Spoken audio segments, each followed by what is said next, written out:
Shalom saudara yang dikasihi Tuhan Yesus Kristus. Selamat malam, selamat berjumpa dalam renungan pada malam hari ini. Doa dan harapan saya saudara semua ada dalam keadaan yang baik, sehat, penuh sukacita dan berkat-berkat Tuhan. Sebelum kita mendengarkan renungan firman Tuhan, mari sama-sama kita berdoa. Bapa kami yang di sorga, Bapa dalam nama Tuhan Yesus Kristus, kami mengucap syukur kepadamu karena pimpinanmu, penyertaanmu di sepanjang hari ini. Oleh karena pertolonganmu kami dapat melakukan segala tugas dan aktivitas kami pada hari ini. Saat ini ya Tuhan, kami rindu mendengarkan sabda firman-Mu. Urapi setiap kami dan berikan kami pengertian untuk dapat mengerti akan kehendak-Mu. Dalam nama Tuhan Yesus kami berdoa. Haleluya, amin. Saudara yang dikasihi Tuhan, nats Alkitab kita pada saat ini terdapat dalam Kitab Pengkhotbah pasal yang kedua. Saudara dapat membacanya secara pribadi setelah mendengarkan renungan ini. Saya akan membaca Pengkhotbah 2 ayat 8-9. Tertulis demikian. Aku mengumpulkan bagiku juga perak dan emas, harta benda raja-raja dan daerah-daerah. Aku mencari bagiku biduan-biduan dan biduanita-biduanita, dan yang menyenangkan anak-anak manusia, yakni banyak gundik. Dengan demikian aku menjadi besar, bahkan lebih besar daripada siapapun yang pernah hidup di Yerusalem sebelum aku. Dalam pada itu hikmatku tinggal tetap padaku. Saudara yang dikasihi Tuhan, Kitab Pengkhotbah ini ditulis oleh Raja Salomo, seorang raja yang diberikan karunia hikmat yang begitu luar biasa oleh Tuhan, yang memampukannya untuk menjawab teka-teki tersulit, mengerti berbagai hal yang tersembunyi, dan mengambil keputusan yang adil atas perkara yang terjadi pada rakyatnya. Karunia hikmat itu diberikan Tuhan untuk dipakai Salomo dalam menjalankan pemerintahannya sebagai raja, dan untuk menjalani kehidupan yang baik, seturut kehendak Tuhan. Namun saudara, karunia ini tidak dibarengi dengan sikap konsistensi Salomo dalam imannya. Ia pada akhirnya menyimpang dari apa yang seharusnya menjadi sikap sebagai orang yang percaya kepada Tuhan.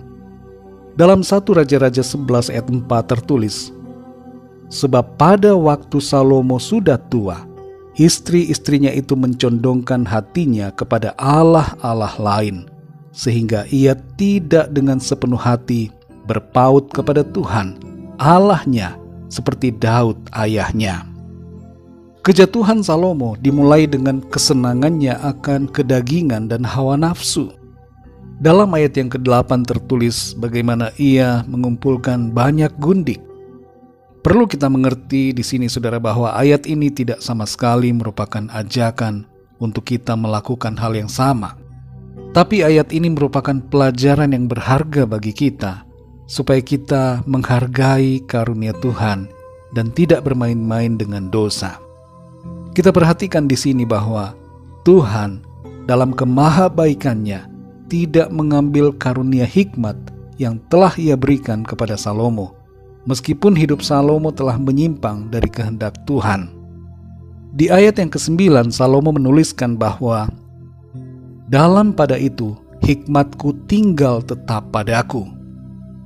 Hikmat Tuhan tetap ada pada Salomo. Tapi Salomo tidak menuruti segenap hikmat yang ada padanya itu. Ia malah mulai kompromi dengan dosa yang akhirnya menjerumuskannya semakin dalam kepada mengabaikan Tuhan. Apa yang kita dapatkan dari sini adalah sekali lagi agar kita menghargai setiap karunia Tuhan.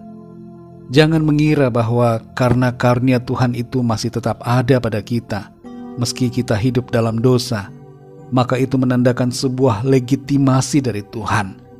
Tidak demikian saudara.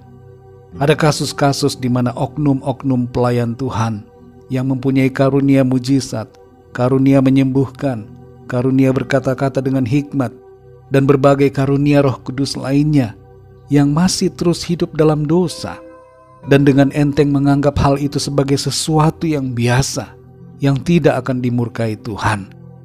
Hal ini terjadi karena mereka melihat bahwa sekalipun mereka telah melakukan dosa, karunia itu masih tetap ada dan tidak diambil Tuhan. Ada juga orang yang diberi karunia harta kekayaan, tapi ia malah memakainya untuk hidup dalam dosa dan kejahatan, dan merasa itu tidak masalah karena ia terus diberkati Tuhan. Saudara yang dikasihi Tuhan, kita perlu hati-hati untuk tidak salah dalam menanggapi karunia Tuhan. Ingatlah Simson yang bermain-main dengan karunia yang diberikan Tuhan. Ia tidak menjaga karakter hidupnya, namun karunia itu masih tetap ada, sampai akhirnya karunia itu benar-benar diambil daripadanya, karena ia tidak menghargainya sama sekali. Saudara yang dikasihi Tuhan, kalau Tuhan memberikan kita satu atau lebih karunia-karunia dalam hidup kita, jangan sampai kita tidak menghargai karunia-Nya itu dengan hidup dalam dosa dan pelanggaran. Mari tetap jaga hidup kita benar dan berkenan di hadapan-Nya. Dalam 1 Timotius 4 ayat 14 bagian A tertulis, "Jangan lalai dalam mempergunakan karunia yang ada padamu." Mari saudara, pakailah karunia yang Ia berikan. Karunia ini berbicara banyak hal secara luas dalam hidup kita. Karunia ini juga berhubungan dengan talenta yang kita miliki. Pakai itu saudara, bukan untuk melegitimasi dosa, tapi untuk benar-benar melayani Tuhan dan memuliakan-Nya dalam hidup kita. Mari kita berdoa saudara.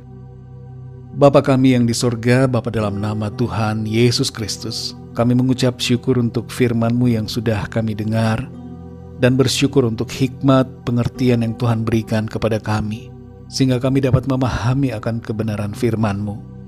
Terima kasih untuk teguran dari firman-Mu yang mengingatkan kami untuk menghargai karunia Tuhan dalam hidup kami, menghargai setiap talenta yang Tuhan berikan, dan tidak menjadikannya sebagai sebuah legitimasi atas dosa-dosa yang kami lakukan. Kami mau hidup benar dan berkenan di hadapan-Mu, melakukan kehendak firman-Mu ya Tuhan, dan kami mau memakai setiap karunia dan talenta yang Tuhan berikan bagi hormat dan kemuliaan nama Tuhan. Terima kasih Bapa di sorga. Berkati dan lindungi kami di sepanjang malam ini. Berikan kami tidur yang nyenyak, dan bangunkan kami kembali besok pagi dengan kekuatan baru, tubuh yang sehat diberkati Tuhan, untuk kami pakai memuliakan nama Tuhan dalam segala aktivitas kami. Kami berdoa saat ini bagi yang sedang dalam pergumulan, masalah, persoalan, sakit, penyakit, agar Tuhan memberikan jalan keluar, nyatakan kuasa mujizat-Mu, kesembuhan dan kesehatan yang sempurna Tuhan berikan. Terima kasih Bapa, kami percaya kami alami kemenangan, kami alami pertolongan Tuhan, dan berkat damai sejahtera, kasih karunia Tuhan selalu berlimpah dalam hidup kami. Dalam nama Tuhan Yesus Kristus, Tuhan dan Juru Selamat kami sudah berdoa dan mengucap syukur. Haleluya, amin. Puji Tuhan, saudara yang dikasihi Tuhan, saya percaya firman Tuhan menjadi berkat dan kekuatan buat saudara semua, dan Roh Kudus akan menolong saudara untuk lebih lagi memahami kebenaran firman Tuhan. Tuhan Yesus memberkati saudara semua. Sampai jumpa dalam renungan yang berikutnya. Haleluya.